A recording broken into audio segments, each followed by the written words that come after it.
Listen to the music, listen to my body. It's telling you something you should know. My name is Samira Randolph, also known as Sam. This first chapter in my documentary is entitled Butch.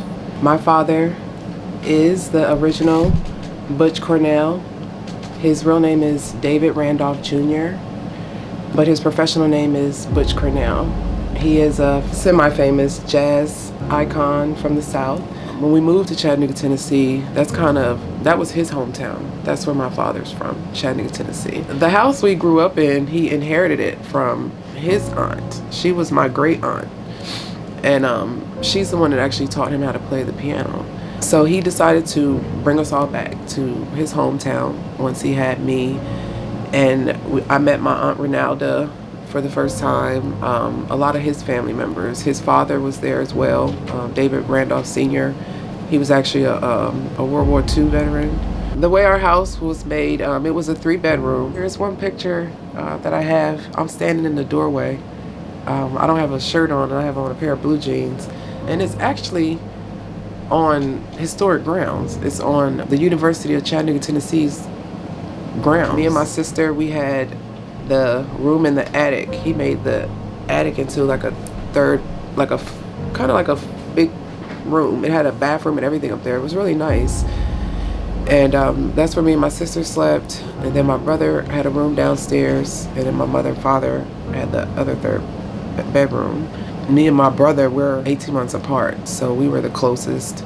He was kind of like my best friend, my confidant. You know, we told each other everything. We cried together. We played together. So like, to this day, he's my best friend. Being a jazz musician, you kind of live that lifestyle of drugs, fast women. So growing up, I saw a lot.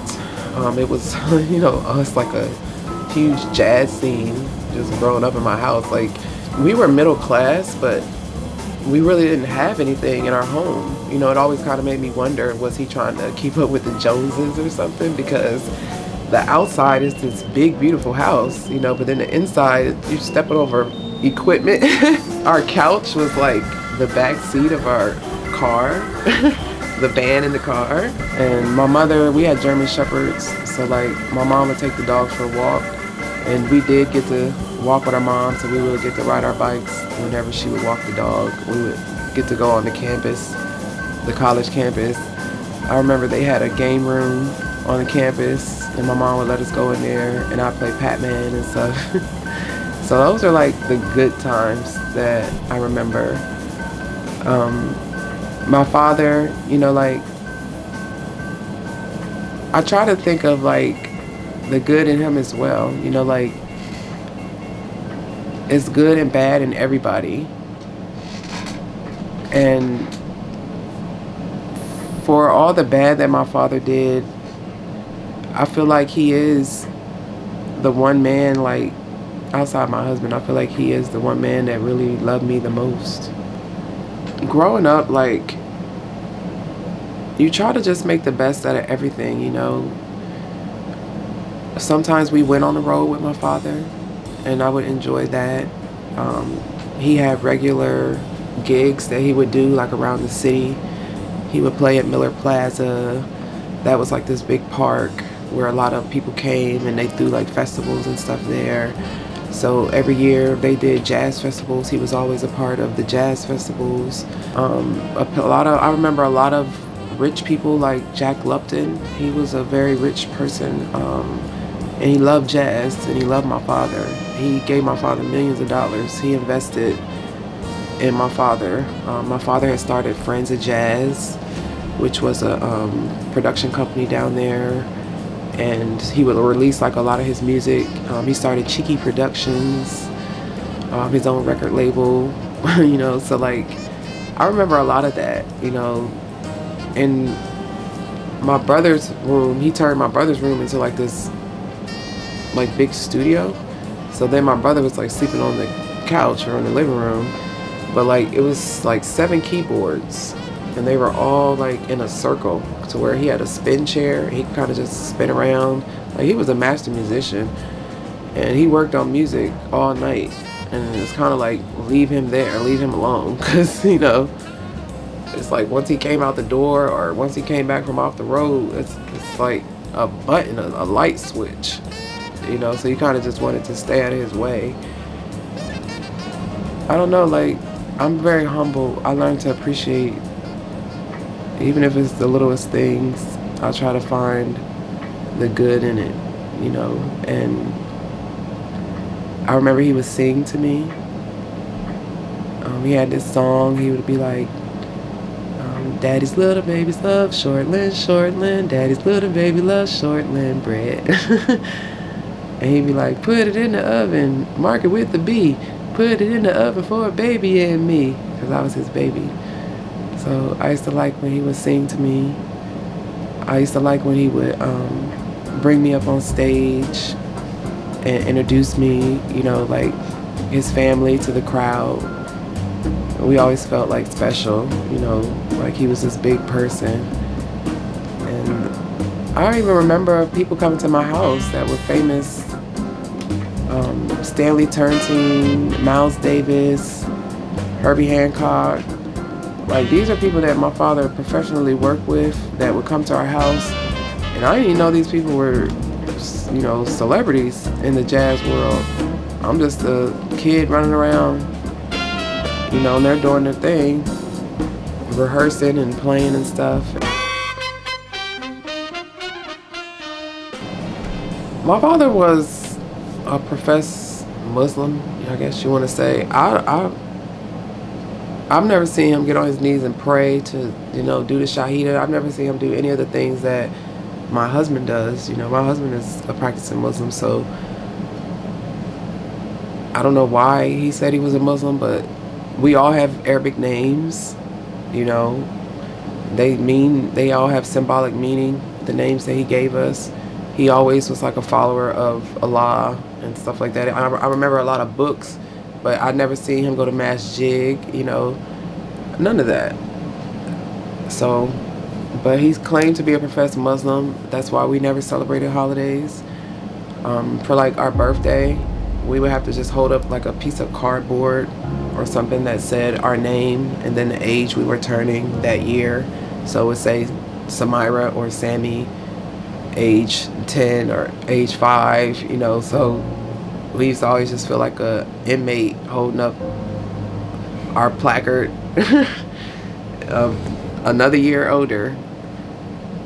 I think he enjoyed having us like separated, from everybody, because it's crazy. Like, we needed a key to get out the house. That's how militant and like prison was. He put bars on all the windows.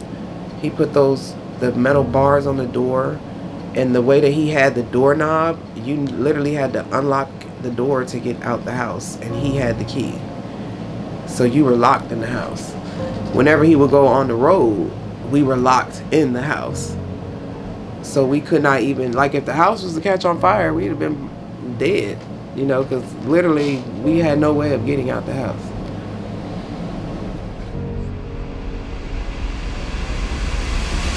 When he met my mother, she was 16 and he was 32, almost 33. So he got her at a really young age. And back then, that was kind of okay.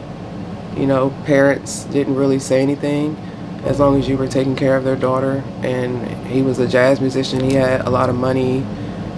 So I guess her mother was okay with it. There's 3 children between my father and my mother. I have an older sister, Jamila, and then I have a brother. We call him Buddy, but his real name is Suleiman, and then me, Samira. My dad's the only one that called me Sammy. It's crazy because sometimes when I'll meet people and they'll shorten my name, if they would call me Sammy, it would automatically make me think of my dad, because he's literally the only person that would call me Sammy. Like, growing up, my father did a lot of stuff to people. He caused a lot of pain in a lot of people's lives, and they really just want to live their lives and not have any memory of him. So when my mother came into the picture, there was a lot of things said about my mother that I don't know are true to this day. Then again, my mother was young. He had a lot of time to manipulate her. My mother was afraid of him. So I don't know. She said that she knew stuff was weird, because she would say that he would always send her to the store and she would come back and stuff would just seem weird or out of place. But she would always convey that she didn't know exactly what was going on. He didn't abuse my brother sexually. It was more the girls that he abused sexually, but we all were abused physically, including my mother. She was the most abused. Like, to this day, I can still hear her screams in my head. It's like an adult saying, like, here's this piece of candy, do this and I'll give you this puppy. You're gonna do whatever to get that puppy or that piece of candy or that ice cream cone. And he took advantage of that purity. And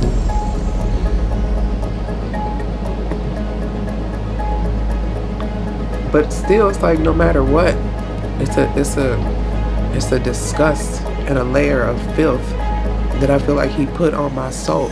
And he had a lot of women. I remember growing up, like, it was always other women in the bed. Like, my mom would come get in the bed with us. Or I would, like, come downstairs, she'd be sleeping on the floor or on the couch thing in the living room while there's other women in the room with him. He was like a jazz star, like a celebrity. And women wanted him. And that was just something my mom had to deal with. If she didn't like it, she got beat up. Like, my father has broken my mom's jaw multiple times. He's broken her arm. He's broken her ribs. He's broken her legs. Like, the abuse was every single day. Like, I don't know if it was the coke binges, because his drug of choice was cocaine. He used to shoot cocaine, heroin. My father had hepatitis C from shooting up drugs. And later on in life, when he passed away, he was addicted to crack cocaine. I don't know what turned him into the devil. He would be on the road a lot when he would travel with his band and stuff. And I remember those were like the best times that we would have when he was gone, just with our mom. We would, like, me and my brother, we would be like excited, but we wouldn't like want to show too much excitement until he left. So while he would be like there, like, if we know he's getting ready to go on the road, we're all like, oh, Dad, we're gonna miss you, that helping him pack his bag and stuff, getting stuff that he might need around the house, and really kind of just staying out of the way, until we heard that door close. And then it was like, woo, party. We normally actually would do things like we would play school. So we would get out like paper and give them assignments. And so, like, Snake Eyes would be with Nap, and they'd be in the classroom and we'd be giving them math assignments and stuff like that. So we would be playing teacher. When my sister would play along with us, it would like be weird, like me and my brother were like these children, trying to play children's games, but like my sister was trying to play adult games. And what I mean by that, like, she would want to play stuff like Doctor, Mommy and Daddy. And when I think about it now, I'm like, wow, like, she was acting out like what she was going through. And we did, like, when we would play Mommies and Daddies, like, we would make the dolls like have sex with each other and stuff like that. But that's what we called it, playing Mommies and Daddies. And but when my sister would like take it further, like actual sexual, to me then, I don't know, I was just really confused, but we were at peace. It was no screaming and hollering, it was no crying, it was no fighting. Like, I used to pee myself, like, when I would hear him coming up the steps, because I just knew what was coming. And whenever he was on the road or whenever he was gone, we were able to just be children, play around the house. My mom would play the money game with us. For instance, we like with my mom, we would watch like the Cosby Show and stuff. So like in Living Color, Cosby Show, and A Different World, they would all come on like Monday night back to back. So like we'd be just all laughing and having a good time. Then we hear the car pull into the driveway, and we just like scatter, you know. We go upstairs, you know, act like we're going to sleep. He would be gone for like a week at a time, like three to 4 days or a week at a time. And we would just be normal, you know, like our mom, we would see our mom happy, not crying all the time, or black eyes, busted lips. Like, it was just normal to see our mother like that. And during them times, you couldn't call the cops on your husband. You know, they didn't care about domestic violence the way that they do now. I remember times where my dad would be beating my mom so bad that, and he would like to make us get naked when he would beat us. So it's flesh, your flesh is getting hit. So like, she ran out the house butt naked one time and ran down the street screaming, and the police brought her right back to the house and did nothing to him. And he didn't do nothing but beat her more for running out the house. So like, we learned at like an early age, like you couldn't do anything, you couldn't say anything. The police really definitely didn't care about black people back then. And we just learned to accept life the way that it was and just not say anything. And just, you know, it kind of depends what mood he was in, you know. As soon as he get done beating her up and she couldn't take no more, he would come for us, wake us up. You couldn't even sleep at night just because he just want to beat up people. And it's like, we would hear him when he would come home, and he would start with my mom, and we would know, like, automatically, like, he's coming for us. So like, we would just get prepared for it. As soon as we hear him coming up them steps, like, we'd start crying, you know, begging him not to hit us and stuff. And he'd be like, take your effing clothes off. And we take our clothes off, and he would make us stand in a line. And like, we would like literally be debating on who's gonna go first, you know. And my sister always took them punches first. Always. I wish that she was in my life today, because I feel like we could really be there for each other. And she don't even understand how much I thank her for telling somebody, because I probably never would have told. And I was just afraid of him. Like, every time I thought about taking a knife and stabbing him, I felt like he would just take the knife out and turn around, like he was all powerful. Like, he used to tell us he was God, you know, like. And I thought that he could never die, like this boogeyman, this monster. The stenching cords, the long cords that he would hook the equipment up, that's what he would beat us with. So whenever like he would tell us to get naked, you know, like, you were subject to get beat with whatever was in reaching distance. And it was always these thick cords that would break your flesh open. And every time he would beat us, he would keep us like away, like we couldn't go outside or we couldn't go to school. And back then it wasn't no truancy or nothing. If you was missing for like a whole 30 days, they didn't care. All you could do is say, you know, we're out of town or something like that, and there's no follow-up. But no, we was healing. We couldn't go to school, because if we would have got sent to school, we wouldn't have got sent back home. And you just learn to like not say anything. To this day, like, he beat my mom so much, she has embedded whelps in her back like a slave. Like, if my mom took off her shirt, you can still see all the wire marks where he broke her skin. And just over the years, just being beat so many times with wires and your flesh being broke, like, her back looks like a slave. And I'm sure those are memories for her that never go away. Like, he used to beat my mom so bad. Like, he would even involve us at times, you know, like, it was almost like a mental thing that he was trying to break us mentally. Like, he would put plastic garbage bags over my mom's head and put duct tape around it and duct tape her hands and duct tape her feet in like a hog position. And like, she would just be like shaking. He would be laughing. And we would all be screaming and crying because he would make us watch. And then like, as soon as she would stop kicking, and I guess he would be scared, like maybe she's losing her oxygen, he would bust a hole in the bag.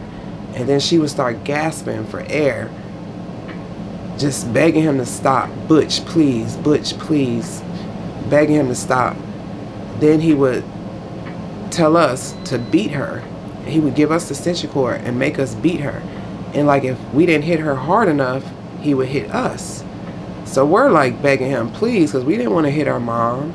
So it would go down the line. He would give my sister the extension cord. My sister would be hitting my mom. He'd be just laughing. Then he'd give the cord to my brother. My brother would be hitting my mom. And it would always be me. Like, I could not do it, you know? Like, I would not want to hit my mom. And like, I would just try to do it like really light. And then he would hit me hard with another extension cord. And I'm screaming and crying. And then like, my mom would just be like laying on the ground, barely able to move. And she would just be begging me to hit her because she wouldn't want me to be hit by him. And she'd be like, baby, just hit me, please, hit me.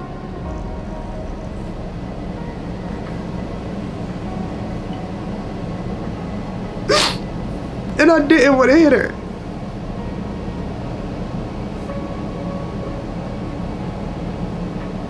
And then I remember like, one time he hit me so hard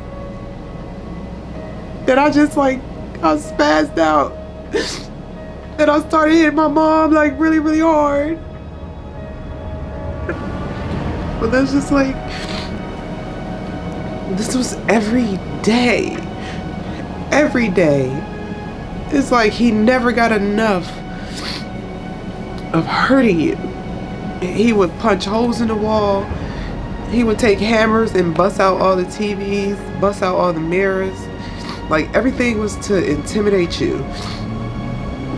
I remember he blew our dog's brains out in front of us. He like literally just took the dog outside and blew his brains out. I was trying to give him some lettuce and the dog bit me on my hand. But he had been in a rage like all that day. And I feel like the dog was just somebody he could execute or take his anger out on. And he made us watch, you know. So it was kind of more of like a intimidation thing. Like I want all of y'all to fear me. You know, I can kill one of y'all at any given moment if I want to. And I'll never get that out of my head. That dog's brains just flying on the side of the house like that. He's put guns to our heads. He would just be saying things like, you love them more than you love me. And she would just be begging him not to do that. And like, he would spin the thing and put the gun to our head and like pull the trigger. I don't know if it was bullets in it or not, but like, I remember how terrified my mom was. Like how she was screaming and hollering and begging him to stop. And he just would be laughing like he thought it was funny. You didn't sleep. When he would come home, I would hear his car pull up in the driveway. Like, I peed myself before, you know, like literally physically shaking, peed myself. When I would hear him pulling into the driveway, I would immediately go get in my closet and hide. As soon as I would hear like the screaming of my mother, you know, you just knew it was coming, you know. So it just was never a moment's peace. She got it the worst because she always tried to stand up for us. Like, she would always, like, when my dad would be beating us, she would just get in the middle and just say, beat me. Like, she would want to take it for us. And I remember the one time where she did that when he was fighting my mom, and she tried to get in the middle And he was like, you want to be grown? And he did her the same way he did my mom. Like, he made her get naked and duct taped her hands and her wrists together, like in a hog tie position, and was beating both of them with extension cords. And like, me and my brother was just in the room crying, holding each other, and we knew that he was going to come to us next. And he was he had so much tape on them, he couldn't even get the tape off. And he was looking for the scissors, and he came into our room, he kicked my door in, and he was telling us we had 5 seconds to find the scissors or he was going to beat our ass too. So we didn't want to be duct taped, you know, and stuff. So we're crying, like, I'm begging God, like, please, you know, where are these scissors at? And we did not know where the scissors was at. And I looked everywhere, and like, he left us, went back out there, was like beating on them some more. They were screaming and hollering. So like, all we're just hearing is screaming, hollering, and we're like, we're gonna be next. And I just sat there in the middle of the floor and just started crying and begging God to just give us the scissors. And I swear to God, God put them scissors right there, because I looked underneath my bed 1,000 times. Them scissors was not there. Literally, I did my hand like this, and the scissors was right there by my hand. And when we gave him the scissors, that was the only thing that stopped him from duct taping us and beating us, because he was like, if y'all don't find those scissors, you're next.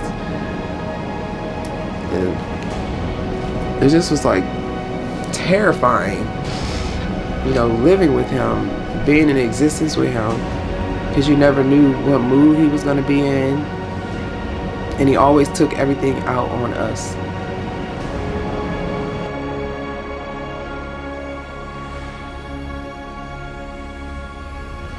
He was a person that you kind of wanted to avoid anyway. Like, even when he would be like sleeping, you know, it was always like you were on edge, tiptoeing around the house. You didn't want to wake him up, you know, because it was either you're going to get called into the room to do something disgusting, or you're going to get called into the room to get harassed. You know, like, it's like he enjoyed being evil. He used to make us come in the bathroom with him and sit on the toilet with him while he'd be using the bathroom. Like, I would have to be facing him, like straddle him, and he would be rubbing his private part on my area, because he, like, we'd would like walk around the house in our underwear, you know, like that was normal. Like, we didn't wear clothes. It's unnormal to me. Like, I don't think it's normal, but back then, you know, like, that's how we walked around the house. So like, we never really had clothes on, or if I had a t-shirt on, I didn't have underwear on. So like, he would have us come in the bathroom, and I would have to straddle him, and he'd be like, how much do you love your daddy? But I remember these like innocent conversations of a father, just like, you would think it's just a father talking to his daughter, you know, how much you love your daddy. And I'm just, you know, kissing him like, I love you so much, I love you so much. Going to counseling when I got older, doctors would always say, like, you suffer from PTSD, you know, stuff like that. I mean, and I never really kind of knew what medical diagnosis was and stuff like that. But I mean, I probably do, because it never was a moment's peace. I remember in school, I was very, very active. I liked sports a lot. I was kind of like a tomboy. I got bullied a lot because I was bigger for my age.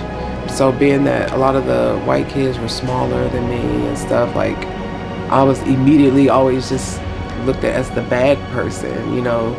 And that kind of hurt me, because I was just a sweet teddy bear. Like, you could poke me or call me a name and I'd bust out in tears. Over time, it just kind of like made me angry, you know, especially when I got into foster care and the stuff that happened to me there, you know. Then I just became a shield of hatred, you know.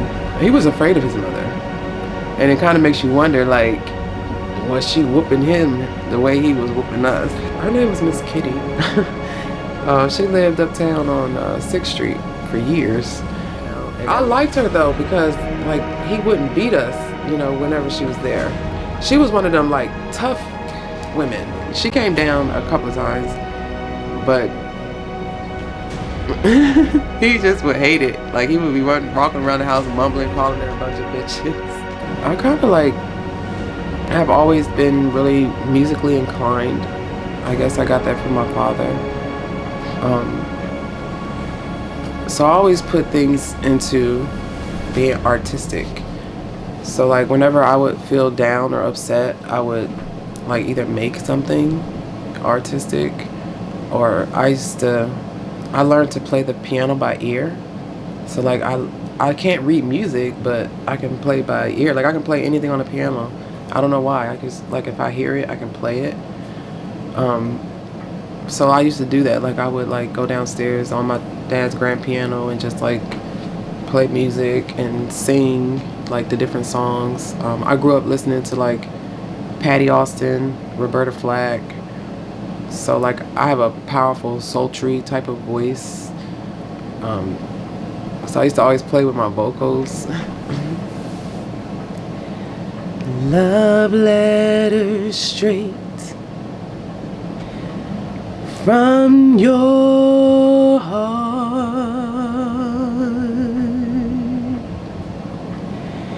keep us so near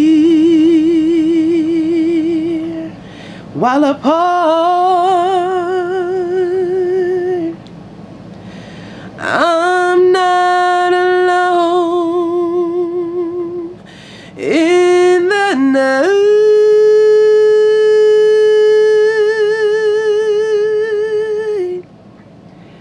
When I can have all the love you write.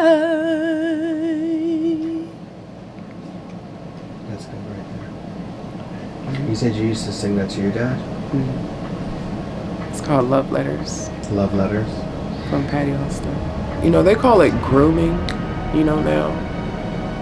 Because even when I got put in foster care, it was hard for me to even understand that what he was doing was abuse. But I remember the grooming and the touching as far back as like 3-4 years old. Like I thought that's how dads were with their daughters.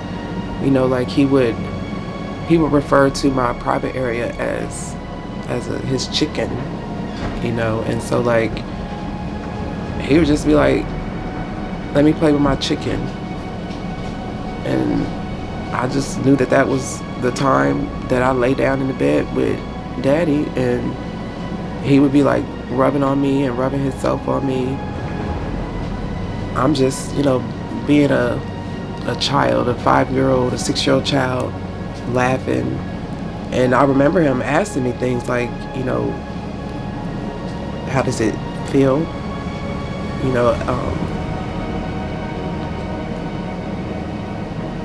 And I would say like I liked it and stuff. And to a point, like it'll make you feel like you're the disgusting person.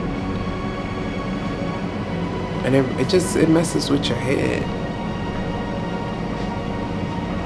But it's what you're programmed, It's what you think is life. That's what you think is normal.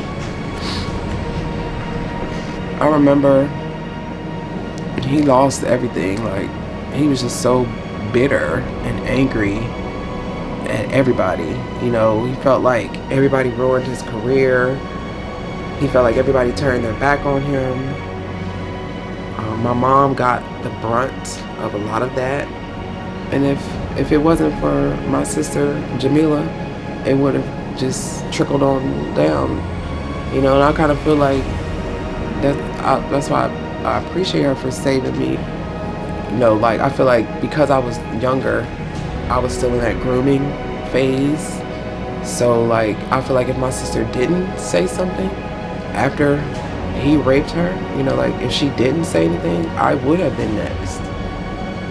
So for her to tell one of her friends at school, and then they told their parents, and that's kind of how it all like happened. You know, they always say that God never puts you through more than you can bear, and he saves his strongest battles for his toughest angels. And that's kind of how I've always looked at it. Like, I'm just one of his soldiers, like his toughest angels.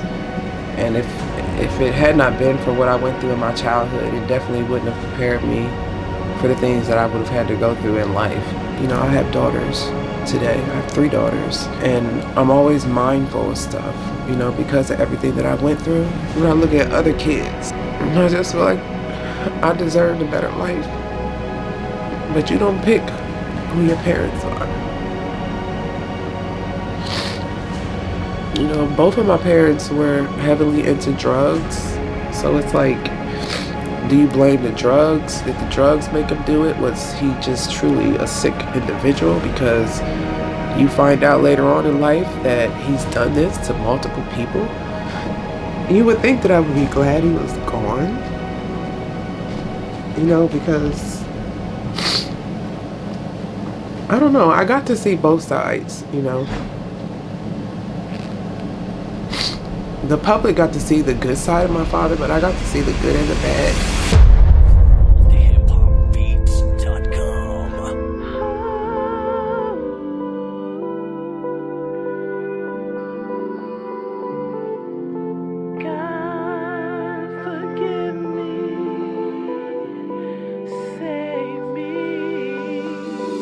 I know it hurts, cause I've been treated like dirt since all my life. Men been trying to get up under my skirt, contemplating ending my life, not knowing that the answers to my questions lie within me. All I had to do was listen, pay attention to this knowledge that I'm giving you. Spit this game that he prophesies for me to get to you.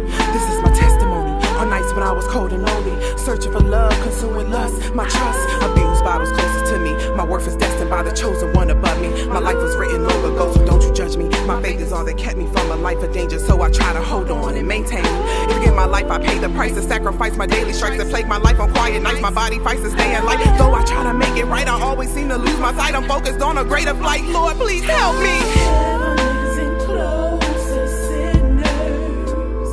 It's open to those new beginners that wanna make a change. We're living in these days. Why won't you go get saved so you can sing hallelujah,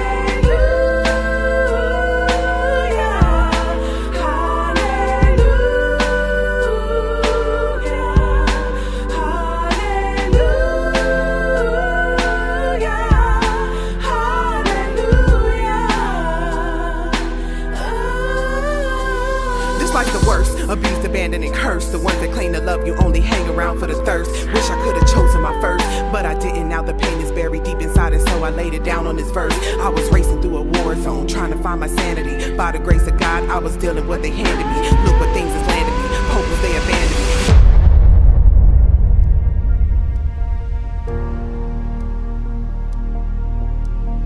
We were always told what goes on in our house stays in the house. You don't talk about family business. And that was embedded in my head because it got beat into you. I needed intense therapy, not drugs. And they wanted to control me with psych med. But the guy, he pulls out a camera. The other guys have their hands on me removing my clothes. And I had to take it for hours. I had to take it for hours.